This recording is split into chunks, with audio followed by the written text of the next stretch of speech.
안녕하십니까. 조갑제TV 시청자 여러분. 저는 조갑제닷컴의 조세별입니다. 지금 시각은 2020년 6월 29일 밤 9시를 가리키고 있습니다. 네, 지난 26일 조국 정경심 관련 재판에서 첫 유죄 판결이 있었습니다.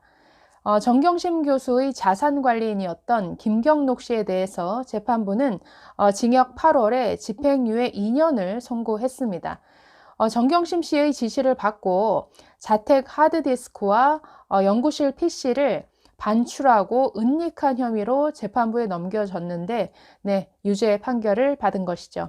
조국 관련 재판에 있어서 첫 유죄 판결이 나왔다라는 의미 외에도 이 판결이 의미가 있는 것은 이 판결로 인해서 두 가지가 드러났습니다. 정경심 교수의 거짓말이 드러났고 유시민 그리고 알릴레오 방송의 거짓말이 또한 이 판결로 인해서 드러나 버렸습니다. 자, 먼저 이 판결문에서 설명하고 있는 사실관계부터 한번 정리를 해보면 자, 이렇습니다. 김경록 씨, 여러분 아마 CCTV 화면으로 기억이 나시죠? 한밤중에 정경심 교수와 함께 동양대에 내려가서 연구실에서 PC를 빼오는 장면이 CCTV에 포착이 됐었는데요. 자, 먼저 이 재판과 관련된 사실관계를 정리해보면 이렇습니다. 자산관리인이었던 김경록 씨가 정경심 씨의 부탁을 받은 것은 검찰의 압수수색이 시작된 직후입니다. 조국 전 법무부 장관의 청문회 준비가 한창이던 지난해 8월 27일 검찰은 입시 비리 그리고 사모펀드 비리와 관련해서 먼저 부산대 그리고 코링크 PE 사무실을 먼저 압수수색을 합니다. 자, 이 김경록 씨는 바로 그 다음 날, 즉 검찰의 압수수색이 있었던 그 다음 날 이 정경심 씨의 부름을 받고 이 정경심의 자택을 찾습니다. 자, 검찰에 따르면 이때 정 교수가 김 씨에게 지시를 내립니다. 압수수색에 대비해야 하니까 이 자택 PC의 하드디스크를 교체해 달라라고 주문한 것이죠.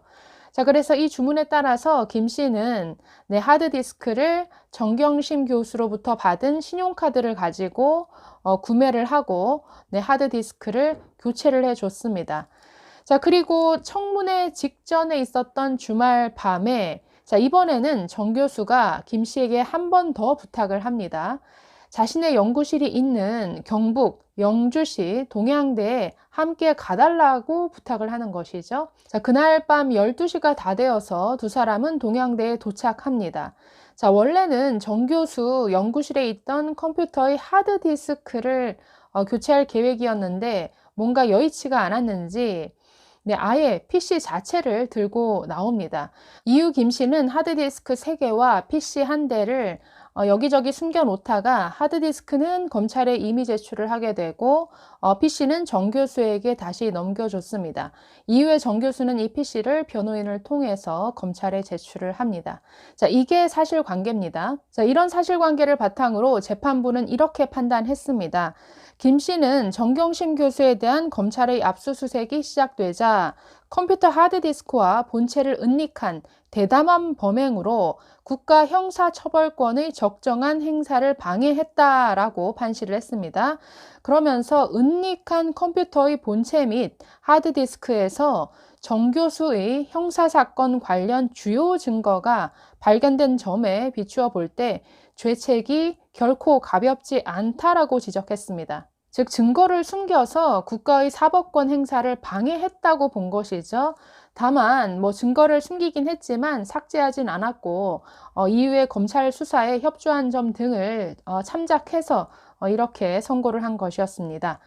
자, 이 판결을 통해서 아까 정경심 교수의 거짓말이 드러났다라고 말씀을 드렸는데요. 자, 어떤 거짓말을 했었느냐? 자, 여러분도 기억하시겠지만 지난해 9월 검찰의 동양대 압수수색을 앞두고 정 교수와 김 씨가 함께 동양대 연구실에서 나오는 그 장면이 그 사진이 포착이 되었고 언론을 통해서 보도가 되었죠. 자, 그 보도가 있은 직후에 정경심 교수는 이런 입장문을 발표했습니다. 자, 입장문 전문을 읽어보면 이렇습니다. 저는 동양대 교수 정경심입니다. 땡땡땡의 2019년 9월 5일자 조국 부인 동양대 압수수색 직전 컴퓨터 외부 반출 보도에 대해 다음과 같이 반박 보도를 청구합니다.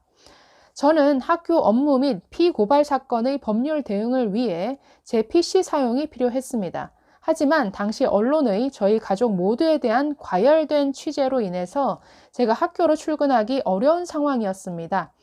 저는 지난 8월 말 사무실 PC를 가져왔으나 PC의 자료를 삭제하거나 훼손하는 행위는 없었습니다. 당시 저는 개인적으로 PC를 사용하기 위한 목적이었을 뿐 수사기관의 압수수색 등은 전혀 예상할 수 없었습니다. 저는 2019년 9월 3일 화요일 동양대학교에 대한 압수수색이 있던 당일 바로 해당 PC를 변호인을 통해 검찰에 임의 제출했습니다. 제가 검찰에 해당 PC를 이미 제출한 사실은 전혀 밝히지 않은 취재 과정을 거쳐 마치 제가 증거인멸 시도를 하였던 것처럼 악의적 보도가 있었습니다. 이에 대한 반박 보도를 즉시 게재해 주시기 바랍니다. 만약 제게 증거인멸의 시도가 있었다면 검찰의 수사를 통해 밝혀질 것입니다. 자, 이것이 입장문 전문입니다. 자, 판결문과 비교해 보면 이 입장문의 앞부분은 전부 다 거짓말이죠. 아까 입장문 앞부분을 보시면 검찰의 압수수색을 전혀 예상하지 못했다. 학교로 출근하기가 어려워서 PC를 개인적으로 사용할 목적으로 가지고 나왔을 뿐이다 라고 이렇게 설명했습니다. 다 거짓말이죠. 이번 재판부 판결에 따르면 8월 28일 김경록 씨가 정경심 씨의 부탁으로 자택을 찾았을 때 거기서 압수수색에 대비해야 되니까 하드디스크를 교체해 달라라는 첫 지시가 있었습니다. 그 지시에 따라서 하드디스크를 정경심의 신용카드로 구매해서 자택 하드디스크를 교체했다라고 명시가 되어 있습니다. 그렇기 때문에 압수수색을 예상하지 못했다. 또 개인적 목적으로 PC를 들고 나왔다. 다 거짓말인 것이죠. 또 이번 재판에서는 김경록 씨와 정 교수 사이의 대화 내용도 공개가 됐는데 김 씨가 정 교수에게 묻습니다. 하드디스크를 없애버릴 수도 있습니다. 없애드릴까요? 라고 물으니까 정 교수가 중요한 자료가 많으니 잘 간직해둬라 라고 말리는 장면이 나옵니다. 두 번째로 정경심 씨는 PC를 변호인을 통해서 이미 제출했기 때문에 PC를 자발적으로 제출한 것이다 라고 강조했습니다. 그러나 이것도 사실이 아닙니다. 자, 검찰은 김경록 씨의 휴대전화에서 PC 분해 사진을 발견하고 이것을 추궁합니다. 그래서 마지못해서 김 씨는 하드디스크를 제출하게 된 것이죠.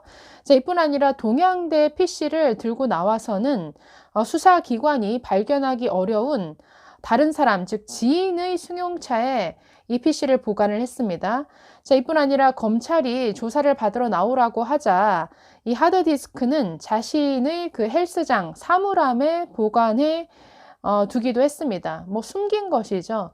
그렇기 때문에 마치 자발적으로 아주 수사 협조를 잘하는 차원에서 PC를 이미 제출했다라는 정경심 씨의 주장은 사실과 다릅니다. 관련 증거를 아주 적극적으로 여기저기에 숨기고 또 숨기다가 검찰의 추궁이 이어지자 마지못해 제출하게 된 것이죠. 자, 세 번째는 정경심 씨는 계속해서 동양대 PC를 가지고 나온 목적은 개인적으로 사용하기 위한 것이었다라고 주장을 했습니다. 그러나 재판부의 판결문 요지가 이것을 완전히 뒤집어 버렸죠. 왜냐하면 가지고 나온 그 PC에서 주요 사건과 관련된 아주 중요한 증거들이 다수 발견되었기 때문에 이것은 분명히 저 PC 안에 들어있는 증거들을 숨기기 위한 목적으로 봐야 된다라고 재판부는 판결을 했습니다. 자, 이번 판결을 보면서 검찰 수사가 없었더라면 입장문까지 내면서 관련 보도가 허위 보도다라고 주장했던 정경심, 조국 부부의 거짓말이 드러날 수 없었겠죠. 이들 부부의 굉장한 뻔뻔함이 드러나는 대목입니다. 입장문까지 냈는데 그 내용 전체가 다 거짓말인 것이니까요. 자, 어쨌든 정 교수로부터 사주를 받은 자산관리인 김경록 씨가 유죄를 받았기 때문에 정경심 교수 역시 유죄 판결이 거의 확실시 됩니다. 글쎄요, 앞으로 얼마나 더 많은 거짓말이 드러날지 지켜봐야 할 것 같습니다. 감사합니다.